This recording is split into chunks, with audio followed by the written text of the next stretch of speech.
Just really happy for our team, proud of them. They, went out here and really competed hard this weekend against obviously great competition.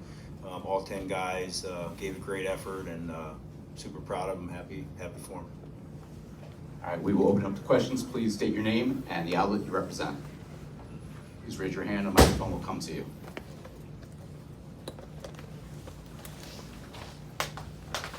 Cael, Nate Cobbler with the Center Daily Times. Can you just maybe put into words what this season has been like for you guys? Now finish it off with another scoring record, 10 All-Americans, only second time in NCAA history. It's been a great year. Just a lot of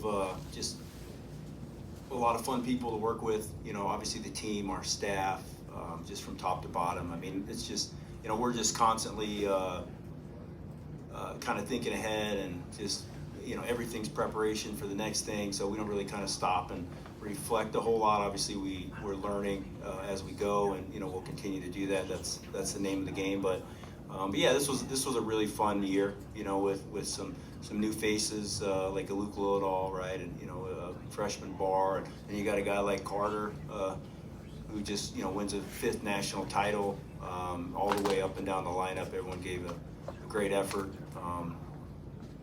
and it was a lot of fun. I mean, obviously our coaching staff, Coach Cody and Coach Casey, and Nick Lee was a great addition this year. With Cody and Casey, I really just try to stay out of their way and let them do their thing. And they're the best coaches in the world, and so it's been a lot of fun to work with. Next question. Jim Carlson with Harrisburg. Cael, did you see that takedown coming with Carter? I mean, you know it was going to happen at some point. It's just kind of what he does. He's such a competitor, and I think you think, hey, he's won 4, he's going to automatically win 5, but I don't think he. As soon as they knew, there was that COVID year, he probably heard about that every day, where someone's like, hey, you can be the first 5-time NCAA champion. He's like, well, let me win my 2nd first, and then maybe my 3rd, or whatever, wherever that came along. So that was a heck of a feat. I mean, that's really really special, and it just takes a lot of mental toughness and focus, and super happy with him. But yeah, the shots. I mean, you got 2 of the best wrestlers in the country. First match up, which is kind of weird, but that was a great match. I mean, and that reshot Carter hit was as good as it gets. Question in the second row for Coach Sanderson. Congratulations, Cael.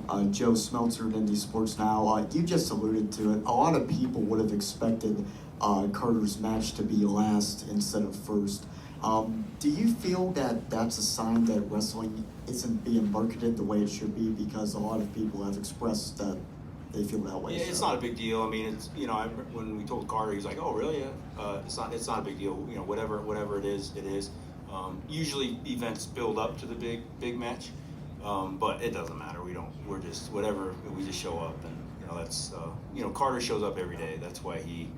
And you see him compete all year long for 5 years. He competes every match, whenever, wherever. So it's pretty special, and that's how you do what he just did. But we're not worried about those kinds of things. Really, it's not a big deal. Coach, our next question's from the left side of the room. Hi, Coach. Josh Moyer, Center Daily Times. How much of yourself do you see in Carter?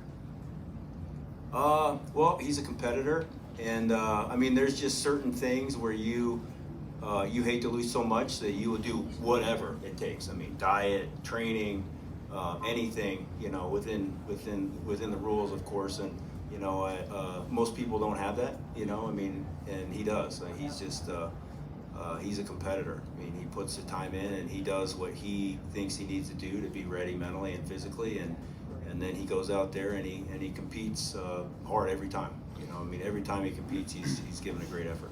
And if I could follow up, when did you realize you had that in Carter? Was that right out of the bat? Was that after his first season? I think he just continued to get better, right? And he's very coachable. His technique improved over time, which you don't see that a lot. Obviously, if you follow wrestling, I mean, and everything kind of cycles and goes in peaks and valleys and waves, and he was consistently working to get better all the time, which is obviously what it takes. Question from the third row. Cael, again, as any tournament here, you know, you had a lot of highs, there's also a few lows, a few unexpected losses, things like that. You know, how difficult is it to keep it sort of even keeled when those kind of things happen?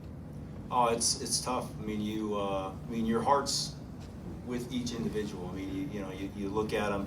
We spend so much time with these guys. I mean, you want to see them happy and reaching their goals. And in a sport like this, any sport, you're talking 1 second here, 1 second there was the difference. So yeah, some tough losses, but everybody kind of rebounded well. And even coming into the tournament, I mean, Greg hurt his knee last week in practice, and we weren't even sure if he was going to be able to wrestle. First match, we weren't sure if he was what, and he, just got tough for the team. Went out there and made the semifinals. Josh Barr, same thing. Like we didn't know how he was going to wrestle first match. We were hoping he could compete, and then he makes it to the finals as a freshman with a gutsy performance. Obviously, really impressive there, and just up and down the lineup. I mean, Luke Lillidahl just getting better every match. I mean, he's such a pleasure to have on the team. Davis had a great tournament. Bo Bartlett wrestled great. Again, a couple seconds away from being in the finals. That's life. That's sports. Van Ness wrestled great. Kazak again. Just a scramble here, a couple seconds away from moving on, and that's just kind of how it goes. And Mitchell win the nationals. Obviously, Levi Haynes, a takedown away from getting in there, and finishing third. I mean, guys finishing third is there's a lot of honor in that. I mean, that's a really big deal. Something that obviously we really value them kind of battling back as a team. And then you saw Carter and Barr and Greg I already talked about. So yeah, great team effort. And just super proud of them and happy for them, and we're excited to get back to work. I mean, it's all a process. We just keep getting better as coaches. We got to take our own medicine and figure out how we can do things better. Yeah, hi, Cael. Frank Badani, New York Daily Record. With all the success you've had, this team in particular, is there a few of the things that maybe stand out? What makes this special, this version? Is it, the 10 All-Americans? Is it Carter? Is it points record? Is there something that maybe makes it special, or maybe you're most proud of, or that was maybe the hardest? I'll have to reflect on that. I mean, it was just a lot of fun. It was a great team. Just 10 quality, tough, 10 All-Americans. Obviously, it's super hard to do. I mean, you have two guys coming in here with injuries, and then obviously, if everybody's talking about the expectations and this is the point record or whatever it is. We don't talk about that stuff, but kids live on their phone, so they're seeing it and hearing it all the time, and it's hard. I mean, being expected to do something and do it is probably the toughest thing in sports, right? And so, but that also makes it a fun challenge. But yeah, just a great team. I mean, all of our teams, we feel like they're special, and we're excited for next year too. We just keep getting better. We have time for two final questions. First one on the left side of the room. Coach Greg Pickle from Blue White Illustrated, congratulations. Thank you. When you won a title here the last time, the college athletics world was different. There was no transfer portal, NIL, all that stuff. So as you talk about the process, getting back to work, things like that, what does the next days, weeks, months look like for you now compared to maybe what it would have back then? It really doesn't change for us. I mean, our coaching staff will be in the room on Monday, and we're working, right? I mean, the way everything's set up, we love it. I mean, we just love what we do, and we love the sport, and yeah, everything's changed a lot, but our values haven't changed. What we focus on as coaches and what we offer and bring to the table, that's not going to change. As everything else changes, and maybe it's hard, but it's not hard for us because we know what's most important to us and what is the most important thing at the end of the day for us. And that's just take care of our guys and help them be happy and reach their goals. And our final question in the second row. Cael, there's been a lot of dynasties, not just in wrestling, but throughout sports. In wrestling specifically, obviously, Iowa, Oklahoma State have had runs. You're on a run now.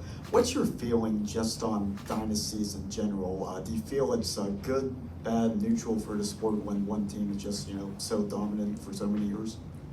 I just know, what my job is. My job's to put together the best staff we can at Penn State and recruit the student athletes that fit the character and the focus and the mold that we're looking for, and just be the absolute best we can be. And if we do that, we're going to continue to be successful. But that's what I'm focused on.